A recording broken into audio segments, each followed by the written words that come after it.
Welcome to episode 182 of the Thunder Underground podcast. Trent, Jason here. And this week, we've got a good one. I think so. Very pleased to be able to say Mike Dean from Corrosion of Conformity is here with us this week. That's right. So now, 2 members of COC have been on this podcast, which is, when we started this podcast, one of our top 5 goals was to have all 4 members of COC on this podcast. I just made that goal up, but it sounds like... We're halfway there. Sounds like a good goal that we would have. We're halfway there. Yeah. But yeah, Mike Dean coming up here in just a bit. Before that, we are sponsored this episode and all episodes by Vitz Screen Printing and DEB Concerts. Vitz Screen Printing out of Oklahoma City does screen printing for t-shirts, hoodies, hats, basically anything you need screen printed they can do for you.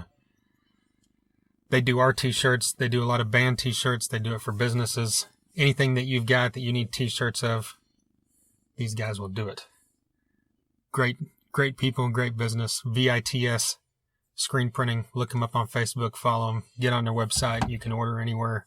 Have it shipped to you. They're extremely reasonable. And glad to have them on as a sponsor. That's right. We've also got DEB Concerts based out of here in Tulsa, who are continually bringing kick-ass concerts to the Tulsa area. Just recently, Beasto Blanco and Steelheart this past week. Tons of other great bands have come through, like Dokken more than once. We've had Winger, Warrant, Firehouse, Lita Ford, Jack Russell. The list goes on and on. But coming up here in August 18th, we've got Faster Pussycat with Don Jameson and Dead Metal Society opening that show. Then we've got, what would be after that? October 5th would be Sebastian Bach. That's right. That's going to be a great one. Sebastian Bach playing all the hits of Skid Row. And, you knew it. And the solo songs that weren't hits. Like American Metalhead. Oh, Lord. Anyway, I love Sebastian Bach regardless of that song. They're hits in your mind. That's right. Monty Pittman is opening this show up. He is an awesome guitarist, has some solo albums out. Check those out. And then another band called One Bad Reason. Okay. One Bad Son.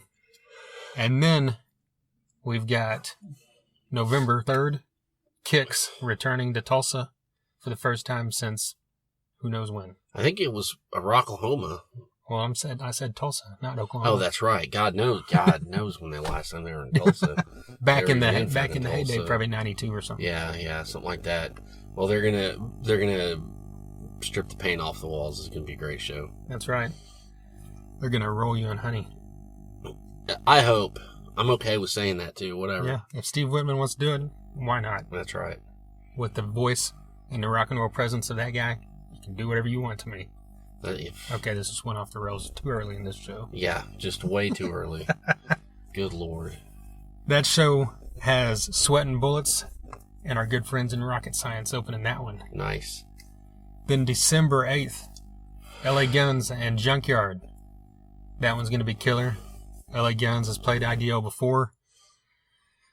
Great live band. And then we've got Junkyard, who is one of the most underrated bands from that era. Ever. Yeah. So glad to finally be able to see him. You and I have never got to see him. This is rock to the first order. That's right. If you're not familiar with Junkyard, do your homework and get familiar. Yep. Even if you're listening to this and you live in like Indonesia. Well, if you live in Indonesia, you probably know what Junkyard is because all those people know. Yeah, they know. Good. Yeah. If you're in Portugal, they're not up to shit. So look up the first 2 Junkyard albums and then the new one. The third one's pretty good. But you've got the internet. You've got no excuse. That's right.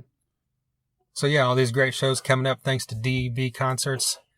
All these are at the Ideal Ballroom in Tulsa, Oklahoma. All of them are hosted by Eddie Trunk. And we hope to see you at all of them. All right. Last week, Dee Snider released a new solo album. Yes. It's almost as good as the Dee Does Broadway album. Oh my God. It's better. Yeah, it's a little better. Okay. That's better. Dee Snider for the Love of Mo. So, man, what was it? Where are we at? We're in August now. Mm-hmm. I think it was earlier this year or late last year when he was on Joss's podcast. Yeah. And I remember we both listened to it and like, hey, did you hear that? And Josta was saying, you need to make an album. Yes. A heavy metal album with just different people playing and writing for you, and you just fucking sing it and just go balls out. Yeah, like Halford did or something like that when Halford made like, you know, Resurrection and stuff. And what was so cool is, you know, anybody that comes on, if you listen to Jamie Josta's podcast, anybody that comes on there, he's got a million pitch ideas for him. He's got a million things he wants to pitch at all of them. And maybe 5% of them end up and everybody's like, oh yeah, that's cool, whatever. You know, no matter if it's somebody big or somebody from, you know, I don't know, fucking Havoc or whatever. Like, you know, but this is one that D. Snider finally, you know, called his bluff and they fucking did it. And holy shit, what a record. Yeah. I mean, this is top 5, top 3 for the year, I can already tell you. Yeah. I mean, for me, fuck, I mean. Yeah, after a couple hands listens, down. I mean, it's up there with Priest and Night Flight Orchestra to me. Definitely. It's probably top 3. Yeah. Things could change, but I seriously doubt it. You know, there's a lot of players on this record, a lot of guests. You know, I guess if, you know, I went and bought the physical album, which you fucking did. I got it yesterday. You should have you should know the list of people that, who wrote what and who did what. I got it last night, but I haven't busted it open yet, so I should have brought that with me. Fucking slacker. Yeah.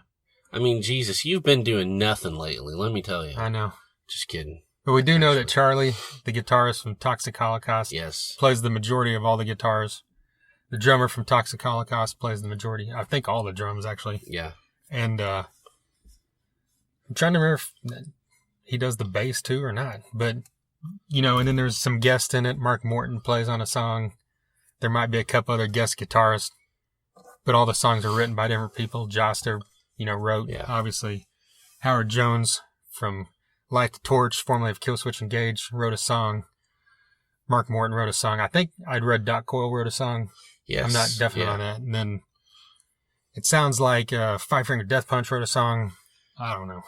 This must be the American Made you were talking about. No. But no. Regardless of who wrote it, you know, and then D. Snider didn't write anything. He admitted that in an interview, like shortly, right before it came out, said he had nothing to do with the writing, just put it all in Josta's hands to get that taken care of.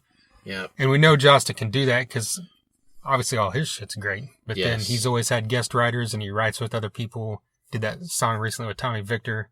And it's always superb shit, you know? So you can easily put that in Josta's hands. And yeah, I mean, and now that, you know, because I think it was last year, the year before, D. Snider put out a solo record it was just a fucking beer coaster. I mean, it was just, you know, modern rock crap. You know, he was trying to appeal to the swoopy haired 19-year-olds, and that's not going to fucking work when you're D. Snider. Right. Ain't happening. And so, you know, with this is what he should be doing. This is fucking legit. And I think something like this is going to give him, you know, if he wants 10 more years out of this, he's got it now. Right. You know, doing festivals and that whole thing. There you go. That's kind of a good point, because what I was thinking, it's like, you know, there's a lot of artists that are like his age, or artists that have been around forever and haven't had like commercial success for a while or something. Yeah. You say, this is the record they needed to make. He didn't, with D. Snider, he didn't have to make this record to continue on. Filling up audiences, all this shit. He's got the catalog that people still show up for. Yes, he's got a million irons in the fire, and his success hasn't waned. He can still go do casino shows and do Twisted Sister songs. Right. But I'm just, as far as, you know, he didn't have to make it, but he needed to make it to expand, I think. Exactly. I get that. That's, you're right.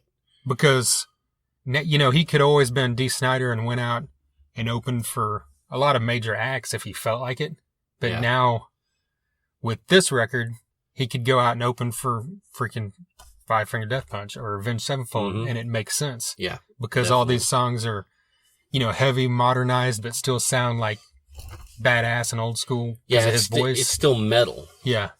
And then he can, you know, and then he throws in all the classic Twisted Sister songs and they're a little bit heavier because of the people playing them, and it plays to that audience, and people will love it. Yeah, I mean, you know, you got to get this record, people. This record's fucking awesome. Yeah. So it's one of those things where it's kind of hard to say. I can't even tell you what my favorite song on it is because every single song, it's one of those hashtag all killer no filler ones we talk about. Yeah, I mean, Running Mazes, I really like that fucking song.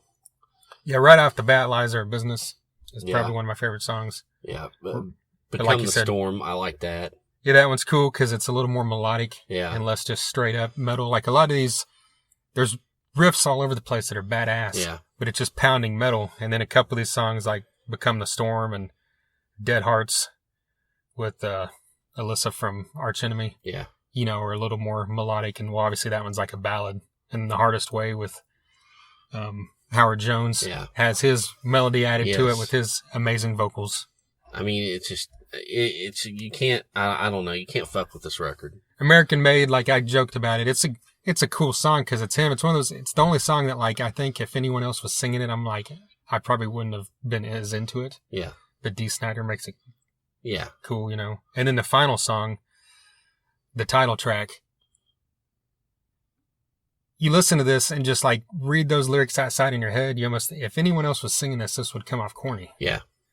Yeah. And at the end, he even screams, "We're all fucking metal." I'm like, if anyone else would have screamed that, I'd be like, "Oh, okay, dude. Yeah, you're cool with your Affliction shirt screaming, 'We're all fucking metal,' or whatever." Yeah. But this is Dee Snider, and it sounds like he fucking means it because he does.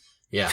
kind of like when Megadeth did Victory. That was kind of corny. Right. And if you don't know what I'm talking about, go look that song up. Yeah. But yeah, this is definitely an album that everyone needs to check out if you're a fan of metal. Kind of like you mentioned Halford Resurrection, and Dee Snider said in a recent interview with Josta that they kind of went from more for a fight feel than a resurrection feel was their goal with it. I get that. And you can kind of, you can hear that. Yeah. Well, it's where Dee needs to be. It really is. Yeah. So very glad to get something like this that I never really expected to get. So. Yeah, exactly. Dee Snider, For the Love of Metal, check it out. One of the albums of the year, so far, and for sure. It's going to be one of mine for sure. Yep. All right, so we need to talk about COC or what? Let's get into this. Let's do this. Yeah, we did this interview with Mike Dean at COC's show in Oklahoma City at the Diamond Ballroom. They opened up for Black Label Society. The show also featured I Hate God, and it's the tour that started way back in January. Yes. Most of the dates happened in January and February, but there was a little block of a few dates that got canceled in there because Zach got sick. And as you know, that rarely ever happens with Zach Wilde. At least, canceling shows. Yeah. So this one got rescheduled, and what was great about it was that a lot of times when a show gets rescheduled 7 months later, you're not going to get the same openers because they're off they already had shit planned. But this worked out. Where COC and I Hate God was right back, and they made a full tour out of it again, not just their makeup dates. Yeah. So we got this full tour, and you gotta love it. I mean, Zach has always been great about bringing consistently good openers with him, no matter what, whether it's Black Label or his solo stuff or whatever he's done. This is no exception. COC is a band that both of us have been one of our favorite bands forever, and glad to see them on this. And I Hate God's another band that deserves this exposure. Yes, they do. 30 years. They put a lot of work into this. They've been through hell. Yeah. And they were way better live than I expected. So that was a treat as well. Yeah. Yeah, they just sound really, I don't know what the right word is powerful live. Yeah. That band just sounds really huge. And bigger than the records at times, I think. Yeah. Yeah, so that, like you mentioned that to me there, and I thought the same thing. I was really impressed, and I've always been a fan when I listened to him, but that kind of seeing him live like that, pushed me over the top. I think. Yeah, definitely. Because I swore, didn't we see him like in the '90s opening for someone? I didn't. You might have, because you went to a lot more shows than I did at some points. All right. You might have saw one of those Pantera things, or that's probably what it was. Yeah. Well. Yeah, but anyway, if you're not familiar with I Hate God, Jimmy Bauer is the guitarist, who of course is the guitarist in Superjoint and the drummer for Down. That's right. So we had half of Down, or two-fifths of Down out here on this tour. because Pepper Keenan, of course, leading COC. That's and right. Basically the revival of COC over the past couple years. You know, because Pepper was gone for about 7-8 years, I guess. Yeah, I think so. Then he came back. First tour they did, you know, was opening for Lamb of God after they did some of their own, you know, a few small things. Yeah. We got to see that, and that was in 2016.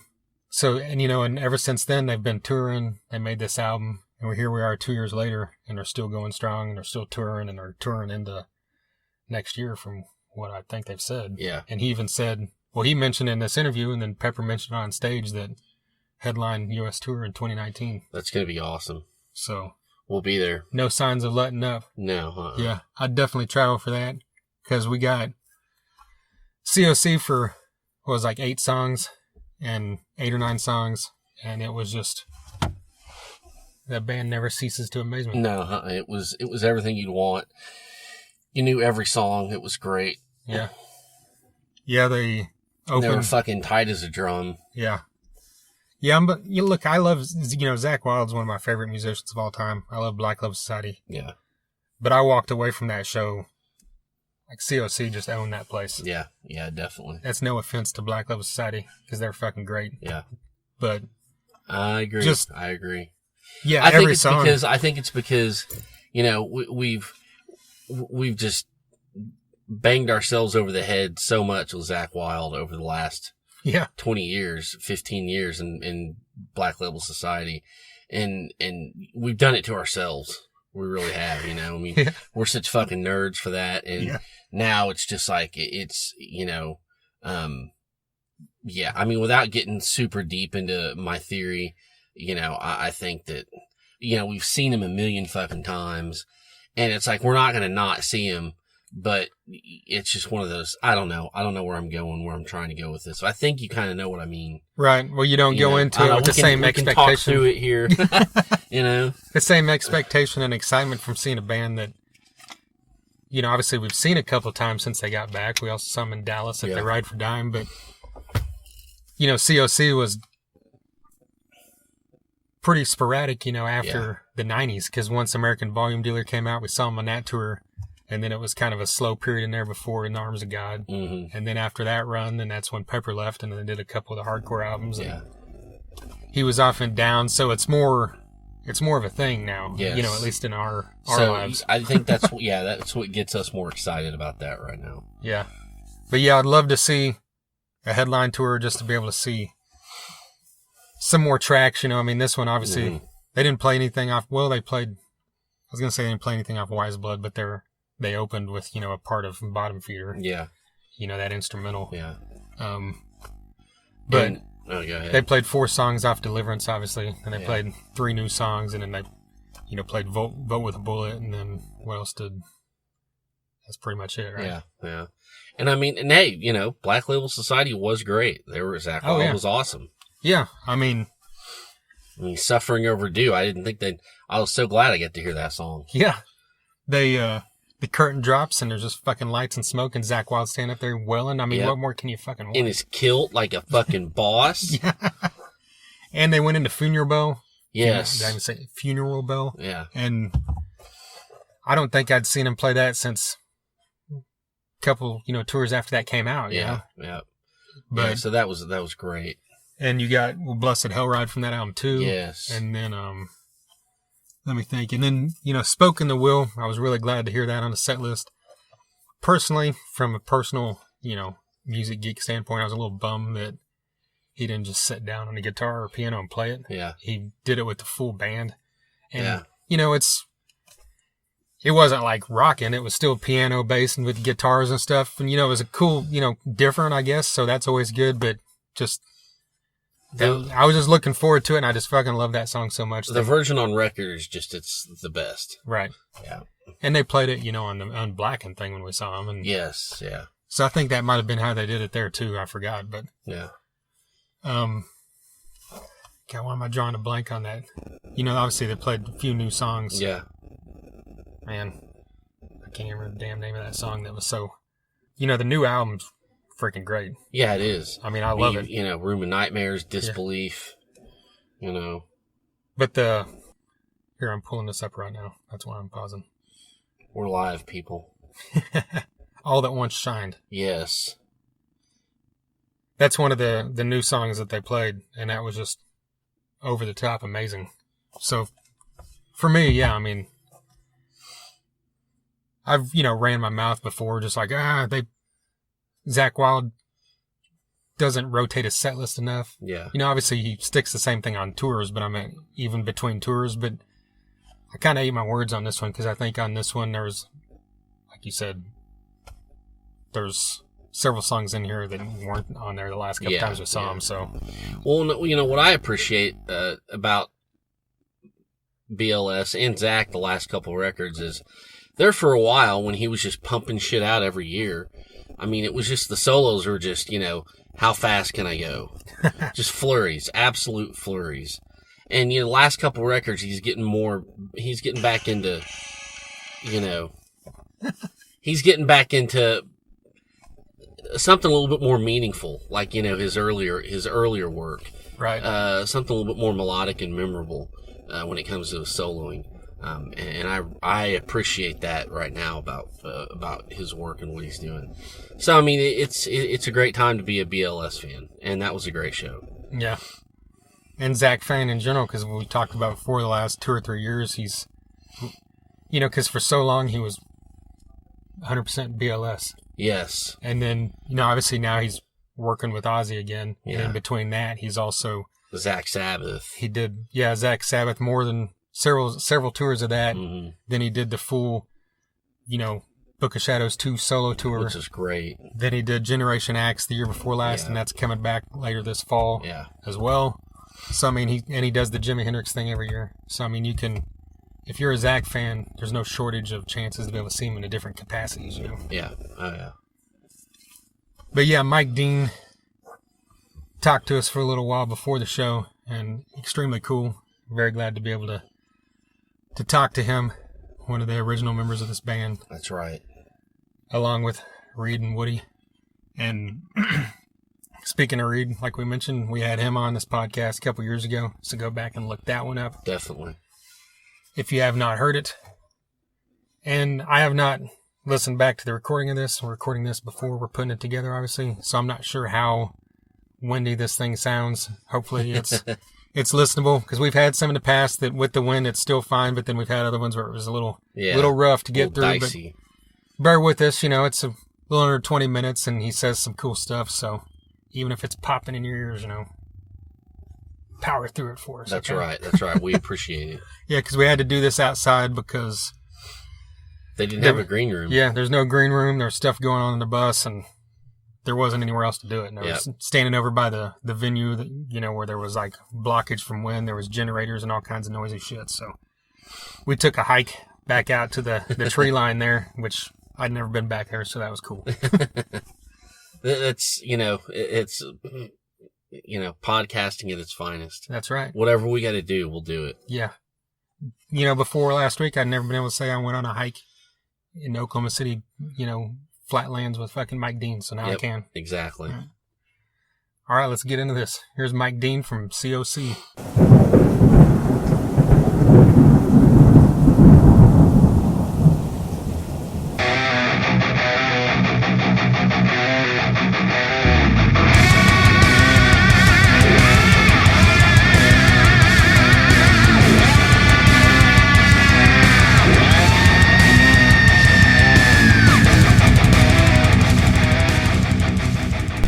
Just getting back to it, man. Just on this ride, and you can tell it's neglected because I, broke a valve stem, a routed out tube, and the other last night, and then today fucking broke the chain trying to ride it apart. So you can tell I hadn't put any money into it for a while.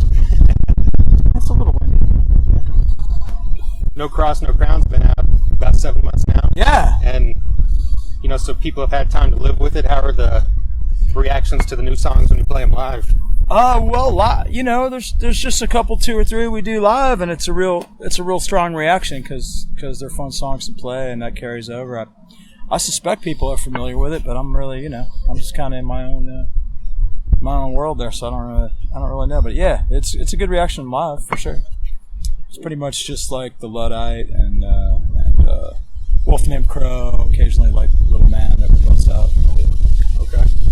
How do you think it's sitting, in the realm of all your other releases? I mean, I think it's right up there, man. I think it's a real strong one, and it was kind of like not really necessarily the record expected. It was maybe a little more aggressive than we were planning to make or expected to make, and it was fun and just kind of fly by the seat of the pants, creative in a way that could have backfired terribly, but we got some good stuff. We were just kind of throwing some stuff around, see what sticks, and rolling tape, like literally rolling tape with really new ideas, with just drums and guitar to live in one room, no headphones, just to try to get the arrangements, and then we kind of flushed them out like that. But the first time, sometimes we do the whole band, we do everybody on a couple of those tracks, and it was mostly the analog tape, and it was like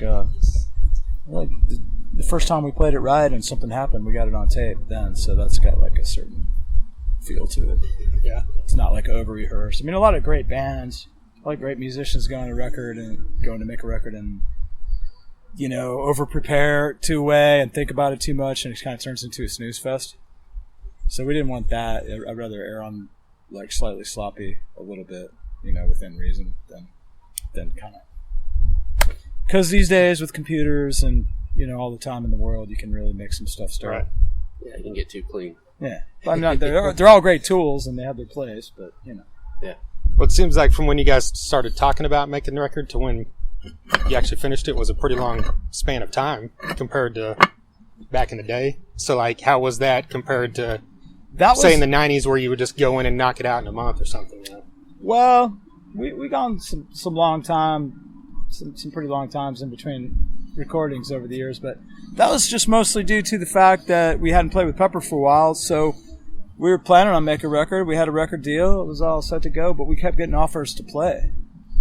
Go play a show, and like the rent's due every month, so you just keep doing it. But after about 18 months of talking about it, it was time to really get to it. Really past time to get to it. So yeah, we just kept getting offers for tours and stuff like that. So it's a good problem to have, isn't it? Yeah. First world problem. Well, were you writing that whole time, or did you wait until it was time to actually make the album? We were writing a little bit, not actually too much during that time, like a little bit here and there. But we had a couple ideas that we would. A lot of the ideas were new, and some of them, like the song "Forgive Me," we kind of. Pepper had a couple riffs, and we kind of came up with an arrangement at soundcheck on tour and stuff like that. That would be the one that we played really the most before we recorded it. That and Little Man, which has been kicking around for a while. Old Disaster is like an idea that had been kicking around for a while, but everything else was kind of like literally the Luddite we just came up with in the studio after all the other stuff was done, and just messing around, and it turned out to be like good enough that you want to start the record out with it. So. Yeah. This being the first time you've had Pepper and Reed back in a while, how was it to have the core going again? I think I think it was real special. It's kind of a selling point. I mean, like Reed, definitely really unique style of playing drums. Really like a kind of like a major influence of a lot of drummers and original cat. So like to have that in the mix was pretty special. The things that he brings. When he brings them, that was pretty huge. Well, say on the shows you've done where Reed hasn't been there, like as a bass player, is it easy to adapt to someone filling in? We've been blessed. We've been blessed with with John Green, who's like a real player, from Manchester, England, like just our drum tech, filling in, and he's really spot on. And now we got Taylor Bork from New Orleans, Louisiana, helping us out, and we kind of have like sort of musical language in common because he's real familiar with like a lot of the rhythmic type of things we're influenced by, like just real heavy like Neville Brothers and stuff like that, Leaders, kind of throw I Hate God, just kind of throw that kind of feel into the heavy music. So I kind of know where he's going, and so that's good. But yeah, there might be people it would be unusual. I play around with some other people, so yeah, it's different. But yeah, to do songs that you're real familiar with and even with one person that originated them, it can be a little different to generate somebody else. You know. Or that person that came up with them might be constantly trying new stuff all the time with it anyway. You know, so, you know, the stuff they came up with the day you recorded it was just some stuff they came up with, and they're still evolving it. You know, so Yeah. you never know. You know, can't get too complacent. You never know what those drummers are going to throw at you. Yeah. Whose idea was it to record Son and Daughter? You know, John Custer was trying to get us to do that because he's like the biggest Queen freak in the world. And he's like, this riff sounds like a COC riff. It sounds like a riff you guys would come up with and then you'd never record the song, only it's like, you know, 45 years ago or something. I'm like, wait, it's on the Queen. I think I know which one you're talking about. I'm like, so we checked it out and he kind of talked us into it. It was kind of a bizarre idea to get Pepper to sing Freddie Mercury, and we had to kind of change it up, you know. So it almost sounds like Jason Aldean doing Freddie Mercury or some shit like that. But well, the way Mercury sings that, it's almost screaming in a way. So well, I mean, the high part is all of them, but like that was hard to do. We couldn't do that live. We had to try that a lot of times to make it happen. And but the you know, it's when the Queen recorded it. That's the Brian May song. It's one of the first songs Brian May ever wrote, and the way Freddie's singing it, the phrasing to me sounds like in the verses like he's pretty much just reading it.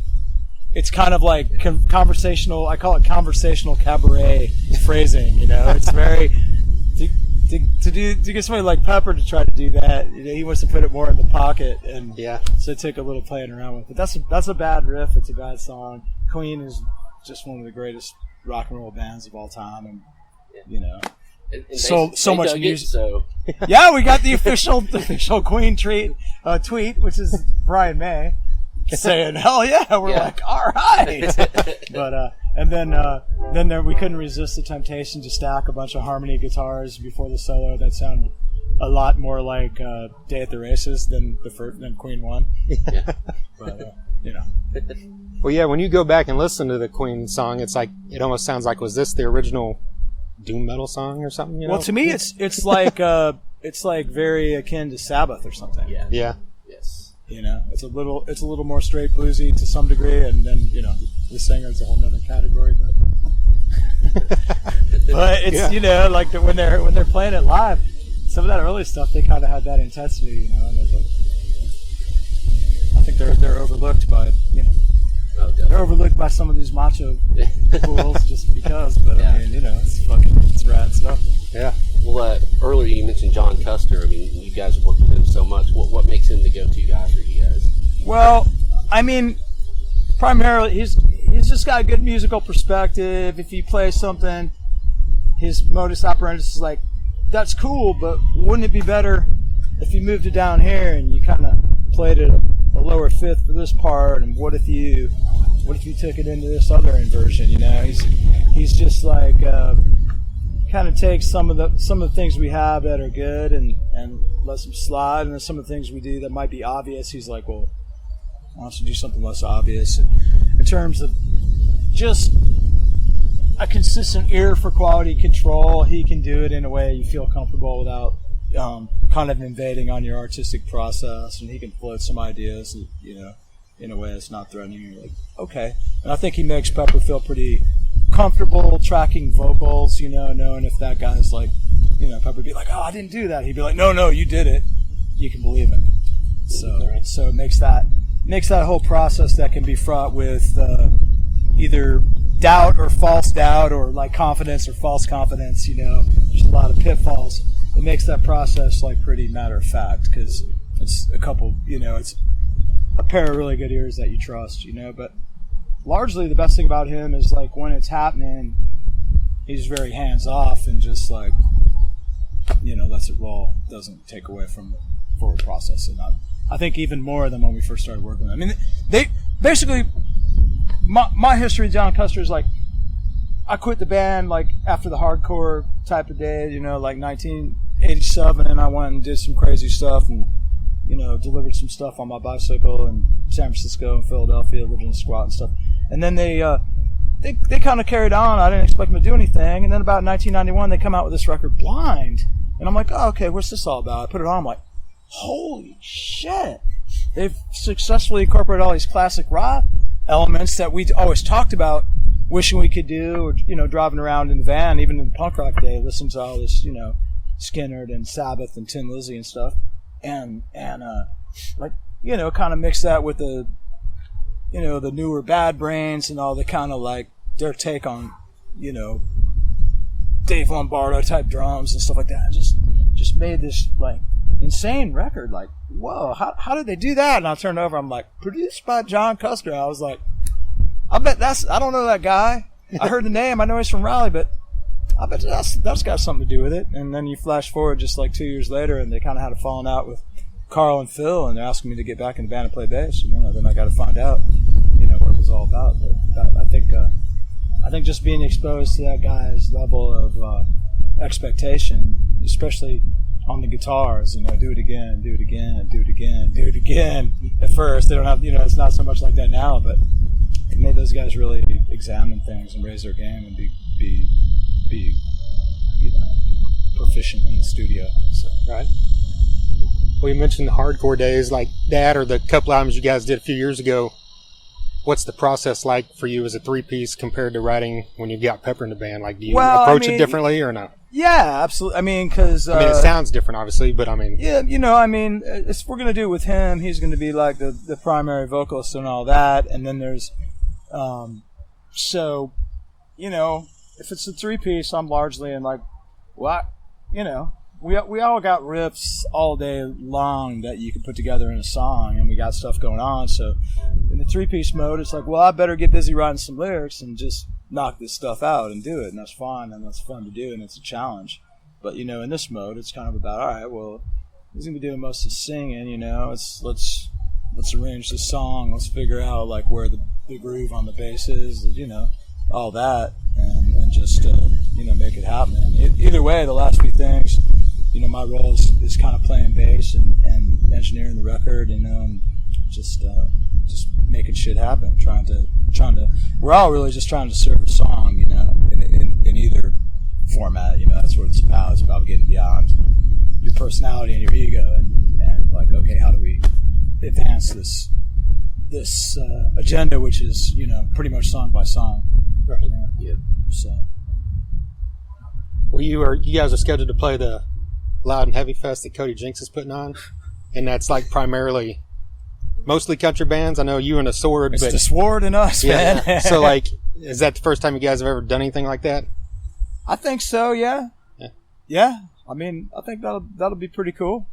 I kind of like it. It kind of, when I saw that bill, I was like, you know, that kind of works in a way. I don't know. I think, yeah, I heard something about him wanting to write some songs with Pepper or something like that. Pepper's got that kind of persona that could cross over to that sort of thing. Maybe in a scary way that's like, you know, in a good way, or who knows. But yeah, people go for a dude like that. He's charismatic in that sort of salt of the earth way. So I can see that working out. So I think, you know, this is like probably a prelude to that happening, or who knows. But yeah, that's a pretty good bill. I'm open to that kind of stuff, you know. I'm not real familiar with all, you know, album deep tracks, but I heard Cody Johnson. That'd be pretty cool. See what happens. Well, when you play a show like that, but if somebody's going to be gracious and not offer us the thing, we're like, well, yeah, why sure. not? Well, if you play a show like that, I mean, not necessarily to an audience like that, but even when you're playing with another band that might be different from COC, and you're playing to an audience that's not familiar to you, do you just approach everything the same way and just forget about it when you're on stage? Or pretty much. There's occasional overthinking of it, but I mean, you start off just playing it like you always do, and, you know, see what happens. Maybe try some different things or whatever. The Black Label thing is interesting because I just presumed like all these old folks that go see Black Label would know who COC is and be familiar with it, but it's not the case about half the time. So it's actually the ultimate support gig because you get to do outreach to people that your stuff is going to mostly appeal to. So it's Yeah. you know, they look like people that be in our band, but they're like, I never heard of you. You're good. We're like, awesome. Mission accomplished. We just got paid to come out here and make some new Well, you seem like it has enthusiasts. people coming up every night and saying, "Oh, I forgot," like they might recognize "Clean My Wounds" or Albatross or something. Yeah. I mean, you get those kind of people at a Black Label show. Oh, maybe, yeah. I mean, I'm telling you, dude, there's people that never heard of us That just at all. baffles And me. they're like, That's okay, that's insane. okay. Well, I mean, it's pretty small time in the grand scheme of massive entertainment personalities in CSEs. There's been some visibility at certain points, but compared to some of this other shit, man, a lot of water under the bridge since major label CSE. Although Nuclear Blast is probably as on top of it as any major label I've ever encountered. That record label's good, Good. They're making us an offer. I'm like, well, they're doing Slayer. I heard of them. You think there's a possibility to do like a U.S. headline run? Yeah. Oh, yeah. That's kind of the plan. Cool. Yeah. All these dudes are going. Security's going for their fucking. They're running the dog and they're going down the creek. They're like, man, there's trails down there. And I rode my bike down there and just laid into it and broke my chain. So I had to go, get a chain tool, put my bike back together. I'm feeling like a badass because I broke something and I fixed it. Yeah. That's it. Is there any new music this year that you're into? New albums? Earthless. The Earthless record, that suddenly it's not just an instrumental band, like dudes singing and badass songs. It's kind of like, it's all, that's probably like the one thing I could really say I'm really into, this year. Yeah. Or even the last couple of years? It doesn't have to be. Like, I dig Windhand, I dig Dorothy, Katra, like I like her solo record. That shit's pretty wild. Mothership. That's an American rock and roll band right there, Right The shirt this morning. Oh, man. Yeah, a few things. Cool. A few things. Right on, man. Well, we appreciate you taking the time to do this. No worries. Appreciate you walking down here away from the fucking generator. Yeah. The shade tree. What are we gonna do with all this salvaged block? Yes, it is. These, dude. There you go, Mike Dean of Corrosion of Conformity. Very honored to have him on this podcast. A huge thanks to Liz from Earsplit PR. And thank you to Ted, their tour manager. And of course, thank you to Mike Dean for taking the time. Definitely. Great dude. Yeah. Like we mentioned early on, Reed Mullen has also been on this podcast. I think it was episode 61, so dig back through and find that one if you're a COC fan. We appreciate you listening.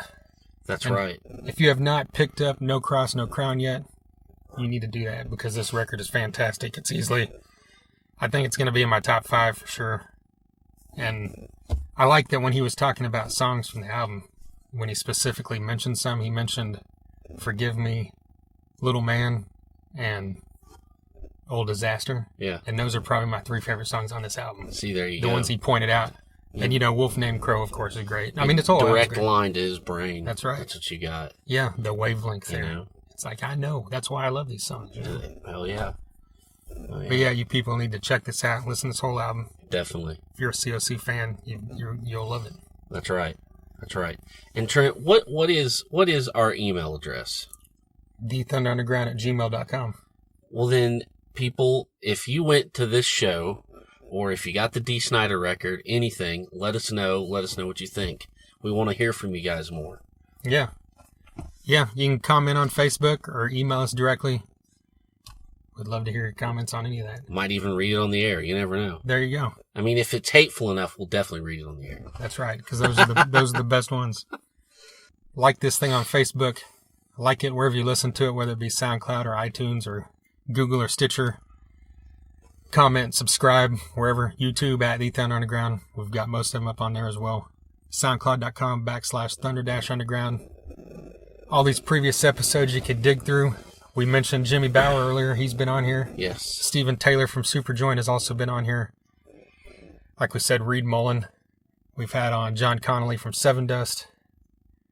We've had on Gene Simmons from Kiss. That's right. Bruce Kulick from Kiss. Yes. Guys from other heavy bands like Death Angel, King, Saxon, That's right. Corrosion of Conformity. I'm so used to saying that. I know. You had it rehearsed. I don't fault you. That's okay. That's right. It shows that you know your shit. You know what you're doing. Right. Kirk Winstein from Crowbar. That's right. You know, he's been on here twice. Fucking run a hot one and bite them both. Tommy Victor from the heavy metal band Pong has been on his podcast. That's right. I've had on two of the guys from Black Star Riders / Thin Lizzy. We've had on guys from, if you like glam melodic rock, Warrant, Europe, Firehouse, Lillian Axe, Trickster, Bullet Boys, Great White. I mean, all those guys. Yeah. Have been on here. The list is pretty long. If you like your mainstream rock, Shinedown, Saving Abel, tons of that stuff too. Allegiant, Battlecross, real heavy stuff as well. So Wino, we had Wino on. Yeah. Who can say that? That guy's kind of a mystery sometimes. That's right. We got him though. Maybe one day he'll wander back through. I hope so. Yeah. Speaking of the first time we saw him, he was opening for Zach Wild. Yes. Bringing us all back around. It's cyclical. It's a circle. Seeing that goes into what I said earlier, that Zach always has great openers. Yes, he does. He's at the Midas touch for that shit. That's right. TheThunderUnderground.com is the website. You can listen to everything there. Find all our socials there. All that great stuff. Hit us up on Instagram and Twitter as well. This weekend is the We Are Tulsa Tribute Show. Yes, get to that. August 4th at the Shrine. Get out to that. There's 20 bands on 2 stages. Every band is going to be playing a couple cover songs at least. Some bands will be playing more. And the cover songs are all artists from Tulsa, whether it be someone current or someone from back in the day. That's right. It's put on by CJ McClellan of Grind and Paulette Haas of Fist of Rage. They were both on this podcast last week, so go back and check that out to hear about all that. We play a couple of artists on there as well. Let's Slip the Dogs was on here recently. You can still hear all their new music right here 2 episodes ago. That was a good one. Their new EP is great. All 4 songs are on that episode. But yeah, does that cover this thing, I think, this week? I think we got it. All right. I will see you next week and tell you all about the bands I did not see at Lollapalooza. That's right. Right. I was going to bring that up. Didn't know if you wanted me to, but you are working at Lollapalooza this weekend, right? In Chicago. Yeah. So I will be holding it down at the We Are Tulsa Tribute. That's right. But you got a damn good reason for missing. So work your ass off, have fun, and represent Thunder Underground for us. I will. I'll check out the Arctic Monkeys and throw them Thunder Underground stickers. They need it. Yeah. They need something. Shit. I don't fucking know. Yeah. I'm going to throw Greta Van Fleet and Aerosmith CD and say, here, fucking listen to someone else, dude. All right. All right. Until next time. People I ran into at the Holiday Express are dudes that, rode their bikes in Tulsa. I'm like, the show's not till Monday. Now they're like, what? Yeah. I'm like, I know you rode 100 fucking miles. But... Thunder Underground, y'all.